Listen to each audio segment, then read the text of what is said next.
Good evening all of you. आज आपका next lecture electronic second year government girls polytechnic Charkhari Mahoba के लिए। ठीक है, हम आपको टैरिफ्स बता रहे थे कि जो हम इलेक्ट्रिसिटी बिल बनाते हैं उसमें कितने कितने टैरिफ्स होते हैं, कैसे टैरिफ्स होते हैं, उनका क्या यूज़ है, कैसे वर्क करते हैं वो। ठीक है, तो ये आपका जो अब नेक्स्ट टैरिफ है ये है स्टेप रेट टैरिफ। ठीक है, इसको हिंदी में पद दर टैरिफ बोलते हैं। स्टेप बाय स्टेप चलता है। ठीक है, क्या ये टैरिफ कंज्यूम्ड इलेक्ट्रिसिटी यूनिट्स पर डिपेंड करता है। ठीक है, जितनी इलेक्ट्रिसिटी की यूनिट्स आप यूज़ करोगे, कंज्यूम करोगे, उस पर डिपेंड करेगा ये टैरिफ। ठीक है, इसमें इलेक्ट्रिसिटी का यूज़ बढ़ने के साथ साथ पदों की संख्या भी बढ़ती है।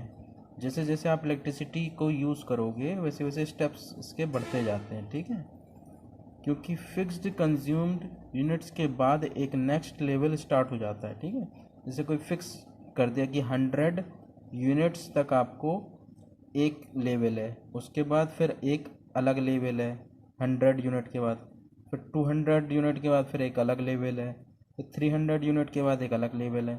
तो ठीक है, एक 100 यूनिट्स क्या हो गई, फिक्स्ड हो गई। ठीक, पहले 100 यूनिट फिक्स है, फिर उसके बाद लेवल चेंज हो जाएगा। ठीक, फिर 100 लेवल फिक्स है, 100 यूनिट्स फिक्स है, फिर लेवल चेंज हो जाएगा, फिर 100 यूनिट्स फिक्स हैं, फिर लेवल चेंज हो जाएगा। ठीक है, तो क्योंकि फिक्स्ड कंज्यूम्ड यूनिट्स के बाद एक नेक्स्ट लेवल स्टार्ट हो जाती है। ठीक है, वो 100 भी हो सकती है जो फिक्स की है हमने, 50 भी हो सकती है, जितनी भी हम टैरिफ में फिक्स कर देंगे। ठीक है, और प्रत्येक नेक्स्ट लेवल के साथ संपूर्ण इलेक्ट्रिसिटी एनर्जी की दर घट जाती है। ठीक है, अब जैसे 100 यूनिट हमने बताया फिक्स है आपकी, फिर उसके बाद लेवल चेंज हो जाएगा।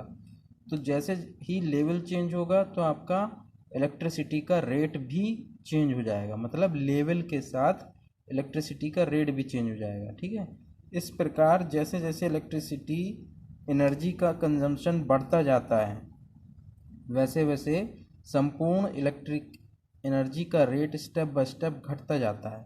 जैसे 100 यूनिट आपने यूज़ करी तो 5 रुपीज़ पर यूनिट था, फिर अगली 100 यूनिट यूज़ करी तो 4 रुपीज़ पर यूनिट था, फिर अगली 100 यूनिट यूज़ की तो 3 रुपीज़ पर यूनिट था। तो जैसे जैसे आप बढ़ते जा रहे हो आगे, जितनी ज़्यादा इलेक्ट्रिसिटी यूज़ करते जा रहे हो वैसे वैसे जो रेट है इलेक्ट्रिसिटी का वो घटता जा रहा है। तो जितनी ज़्यादा यूज़ करोगे उतनी सस्ती पड़ेगी लाइट। ठीक है,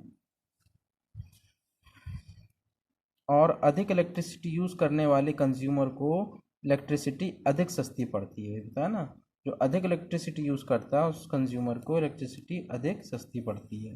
अब इसके मेरिट्स क्या हैं, फ़ायदे क्या हैं, गुण क्या हैं। इस टैरिफ से अधिक ऊर्जा कंज्यूम करने वाले कंज्यूमर को इलेक्ट्रिसिटी अधिक सस्ती पड़ती है। ठीक है, इसके ये फ़ायदा है कि जो कंज्यूमर ज़्यादा इलेक्ट्रिसिटी यूज़ करते हैं या जिनका यूज़ ज़्यादा है इलेक्ट्रिसिटी का, उनको ये टैरिफ की वजह से इलेक्ट्रिसिटी सस्ती पड़ती है। इसीलिए कंज्यूमर्स को इलेक्ट्रिसिटी यूज़ करने का प्रोत्साहन मिलता है और लोड फैक्टर भी बढ़ जाता है। इस टैरिफ की वजह से जो कंज्यूमर्स इलेक्ट्रिसिटी ज़्यादा यूज़ करते हैं उनको सस्ती पड़ती है इलेक्ट्रिसिटी। तो जब सस्ती पड़ती है तो उनको और ज़्यादा इलेक्ट्रिसिटी यूज़ करने का प्रोत्साहन मिलता है और लोड फैक्टर भी बढ़ जाता है। ठीक है, ज़्यादा इलेक्ट्रिसिटी यूज़ करने से। अब इसके डीमेरिट्स क्या हैं, नुकसान क्या हैं दोस्त। फर्स्ट, इस टैरिफ में सबसे बड़ी कमी यह है कि स्टेप को पार करने के बाद कुल इलेक्ट्रिक एनर्जी का रेट घट जाता है। भाई जैसे एक स्टेप या एक लेवल बढ़ गई 100 यूनिट्स के बाद तो रेट घट जाता है, फिर और 100 यूनिट यूज़ करोगे तो फिर और रेट घट जाएगा। तो क्या होता है, इसलिए कुछ कंज्यूमर स्टेप पार करने के उद्देश्य से इलेक्ट्रिसिटी का दुरुपयोग करते हैं। वो क्या सोचते हैं कि हम ये 100 यूनिट जल्दी से खर्च कर दें तो हमारी अगली लेवल आ जाएगी, तो अगली लेवल में हमें इलेक्ट्रिसिटी सस्ती पड़ेगी। तो इस चक्कर में वो क्या है, 100 यूनिट जल्दी खर्च करने के लिए दुरुपयोग करते हैं, उसका गलत यूज़ करते हैं। ठीक है, तो ये एक इसका डिमेरिट है, नुकसान है इस टैरिफ से। सेकंड पॉइंट है, इस टैरिफ में इलेक्ट्रिक एनर्जी की पर यूनिट कॉस्ट फिक्स्ड नहीं रहती है, इसलिए बिल बनाने में अधिक समय लगता है। क्या है, जो पर यूनिट कॉस्ट है वो फिक्स नहीं है ना, वो लेवल के हिसाब से चेंज हो रही है। एक लेवल अगर चेंज हो गई तो आपकी यूनिट भी पर यूनिट कॉस्ट भी चेंज हो जाएगी। फिर लेवल चेंज हो गई है आपकी तो फिर पर यूनिट कॉस्ट चेंज हो जाएगी। इसलिए जो इलेक्ट्रिसिटी बिल बनाते हैं इसमें थोड़ी सी प्रॉब्लम आती है, क्योंकि पर यूनिट कॉस्ट फिक्स नहीं है इसमें, ठीक है। अच्छा, इसके एप्लीकेशंस कहाँ हैं, कहाँ हम यूज़ करते हैं। इस टैरिफ का प्रयोग यद्यपि सीमित है, फिर भी यदा कदा इंडस्ट्रियल कंज्यूमर्स के लिए होता है। इस टैरिफ का यूज़ क्या है, बहुत लिमिटेड है, बहुत कम जगह यूज़ होता है, सीमित है। और ज़्यादातर जहाँ यूज़ होता है वो इंडस्ट्रियल कंज्यूमर के लिए यूज़ होता है। क्यों? क्योंकि जितनी ज़्यादा इलेक्ट्रिसिटी यूज़ करोगे आप उतनी सस्ती पड़ेगी, तो डोमेस्टिक में तो हो नहीं सकता ज़्यादा इलेक्ट्रिसिटी का यूज़, इसलिए इंडस्ट्रियल कंज्यूमर्स के लिए ही होता है, ठीक है। देखिए ग्राफ बने हुए हैं स्टेप रेट टैरिफ के, ठीक है। इसमें देखिए फर्स्ट ग्राफ है आपका energy consumptions versus total cost. देखिए जैसे जैसे हम एनर्जी कंजम्पशन बढ़ाते जा रहे हैं तो जो टोटल कॉस्ट है हमारा वो एनर्जी कंजम्पशन के साथ बढ़ता जा रहा है, ठीक है। ये हमारी फर्स्ट कंजम्पशन है E1, ठीक है। तो ये क्या है, कंजम्पशन कम है ना, तो जो टोटल कॉस्ट है इसके कंपैरिजन में ये E2 है, E1 E2। तो E2 के कंपैरिजन में E1 क्या है, एनर्जी कंजम्पशन कम है। तो एनर्जी कंजम्पशन कम है तो जो टोटल कॉस्ट है इसकी ये क्या है, ज़्यादा है, ठीक है। फिर एनर्जी कंजम्पशन यहाँ क्या है, E2 ज़्यादा है। तो जैसे जैसे एनर्जी कंजम्पशन टोटल कॉस्ट है ना ये, तो ये वैसे इसका जो रेट है वो तो कम हो जाएगा, लेकिन जो टोटल कॉस्ट होगी वो ज़्यादा होगी E2 की, क्योंकि टोटल कॉस्ट है, ठीक है। जो रेट है, रेट तो कम हो रहा है, देखो यहाँ ग्राफ देखिए आप स्लोप, तो रेट तो कम हो रहा है लेकिन जो टोटल कॉस्ट है वो एनर्जी कंजम्पशन के साथ बढ़ती जा रही है, ठीक है। यहाँ देखिए ये बी ग्राफ है आपका, ये एनर्जी कंजम्पशन शो कर रहा है, ये कॉस्ट पर यूनिट, ठीक है।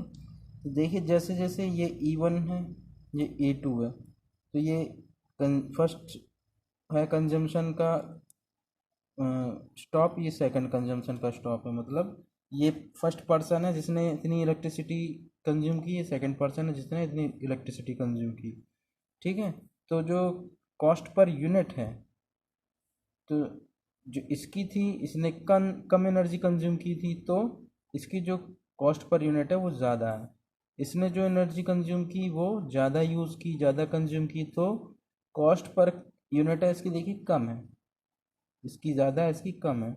और जो नेक्स्ट E3 होता है उसकी और कम हो जाती है। मतलब एनर्जी कंजम्पशन के बढ़ाने से कॉस्ट पर यूनिट कम होती जा रही है, ठीक है। वही चीज़ तो बता रहे हैं ना, जितनी ज़्यादा इलेक्ट्रिसिटी यूज़ करोगे आप उतना ज़्यादा रेट कम होता जाता है, ठीक है।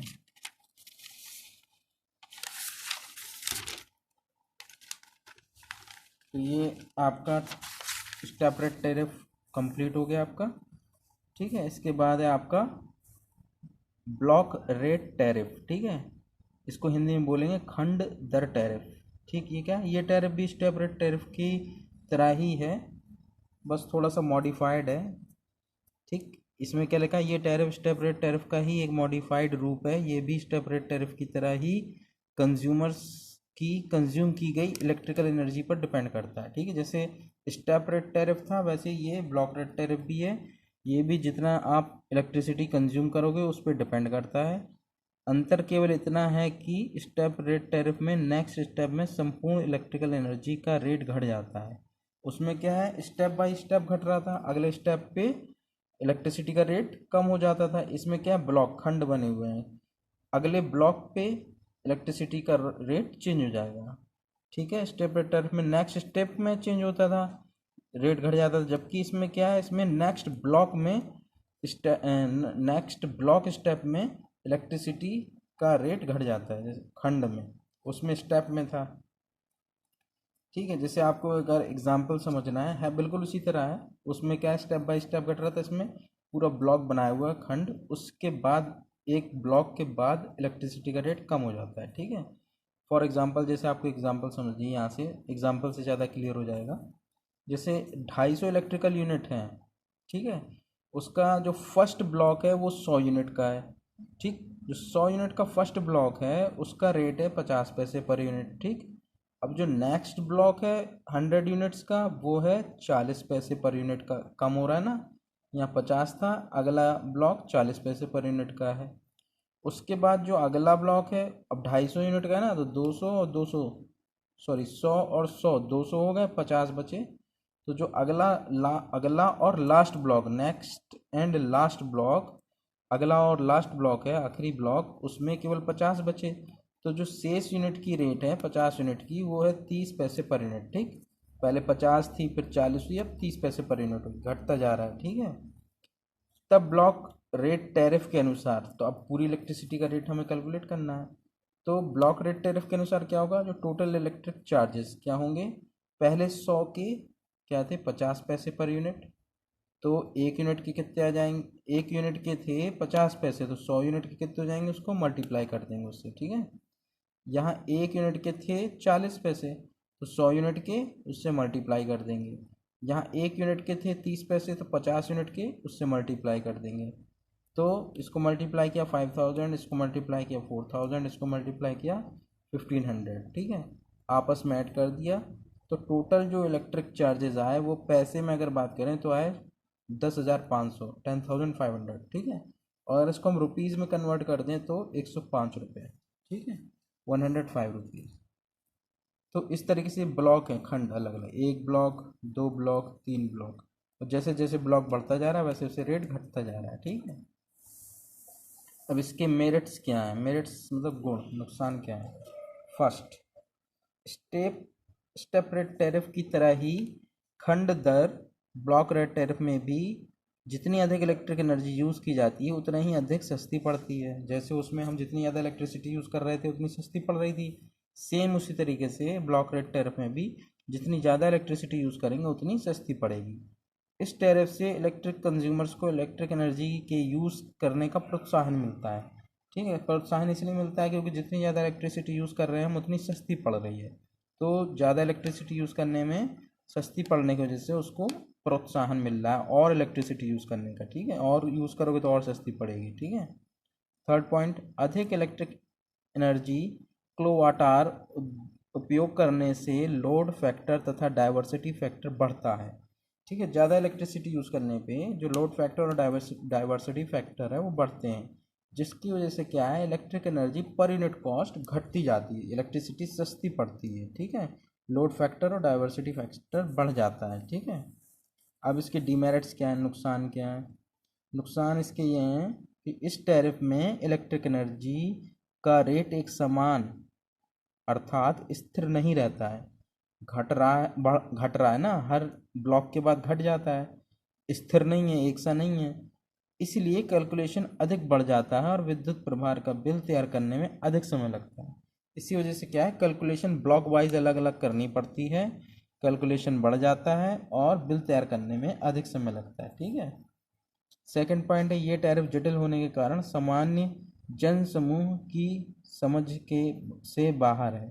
ये टैरिफ क्या है, कम्प्लेक्स है, जटिल ज़्यादा है, क्योंकि ब्लॉक बाय ब्लॉक उसमें अलग अलग रेट हैं, तो कई बार क्या है, लोगों को अलग अलग रेट समझ में नहीं आते। तो ये थोड़ा कम्प्लेक्स है, जटिल ज़्यादा है, इसलिए हर आदमी को समझ में नहीं आता, तो ये इसका एक डिमेरिट्स है, नुकसान है। अब इसका एप्लीकेशन का, यूज़ का, इस टैरिफ का प्रयोग डोमेस्टिक, कमर्शियल तथा स्मॉल इंडस्ट्रीज़ के लिए होता है। ठीक है, इस टैरिफ का यूज़ हम हर जगह लगभग कर रहे हैं, डोमेस्टिक में भी, कमर्शियल में भी और स्मॉल इंडस्ट्रीज़ में भी। केवल लार्ज बिग इंडस्ट्रीज़ में नहीं कर रहे हैं, बाकी लगभग हर जगह इसका एप्लीकेशन यूज़ कर रहे हैं। ठीक है, अब ये ग्राफ है इसके ब्लॉक रेट टैरिफ की, energy consumption versus total cost. तो जैसे जैसे एनर्जी कंज्यूम हम बढ़ा रहे हैं, एनर्जी को कंज्यूम कर रहे हैं, जो टोटल कॉस्ट है वो देखिए घटता जा रहा है। जो पहला कस्टमर है उसने इतनी एनर्जी को कंज्यूम किया था, तो इसका अगर स्लोप देखें तो स्लोप ज़्यादा हाई है, ज़्यादा स्टीक है, ज़्यादा खड़ा स्लोप है। तो इसका मतलब इसका जो रेट की बात करें तो एनर्जी जब कंज्यूम हो रही है तो रेट ज़्यादा है। ठीक, फिर ये E2 कस्टमर है, इसने इलेक्ट्रिसिटी का ज़्यादा कंजम्पशन किया, तो स्लोप की बात करें तो यहाँ के बाद स्लोप देखिए डाउन हो गया, तो इसका जो रेट है, रेट इसका कम हो गया, लेकिन टोटल कॉस्ट बढ़ गई, क्योंकि कंजम्पशन तो ज़्यादा किया ना, तो ओवरऑल जो कॉस्ट हुई वो बढ़ गई। अब जो मान लीजिए थर्ड कस्टमर होगा उसके लिए स्लोप और डाउन हो जाएगा। ये स्लोप देखिए गिरता जा रहा है, लेकिन जो टोटल कॉस्ट है वो बढ़ रही है, क्योंकि टोटल कंजम्पशन बढ़ने पे कॉस्ट तो बढ़ेगी लेकिन रेट कम होता जाएगा। ठीक है, अब ये देखिए एनर्जी कंजम्पशन है और कॉस्ट पर यूनिट है। जैसे जैसे एनर्जी कंजम्पशन बढ़ता जा रहा है हमारा जो कॉस्ट पर यूनिट है वो देखिए घटता जा रहा है। ये फर्स्ट कस्टमर है हमारा, इसने इतनी E1 एनर्जी कंज्यूम की तो इसका जो कॉस्ट पर यूनिट था ज़्यादा था। फिर जो हमारा E2 कस्टमर है इसने कंज्यूम और ज़्यादा की इलेक्ट्रिसिटी, तो इसका देखिए कॉस्ट पर यूनिट घट करके इतना आ गया। फिर जो और आगे हमारे एनर्जी कंज्यूम और ज़्यादा करेंगे उनका कॉस्ट पर यूनिट और घटता जा रहा है और कम होता जा रहा है। ठीक है, तो ये ग्राफ्स हैं, ये ग्राफ्स भी आपको तैयार करना है और थ्योरी भी इसकी तैयार करना है। ठीक है, तो ये आपका ब्लॉक रेट टैरिफ भी यहाँ कंप्लीट हो गया। ठीक, नेक्स्ट लेक्चर में हम आपको नेक्स्ट टैरिफ बताएंगे। Okay, thank you.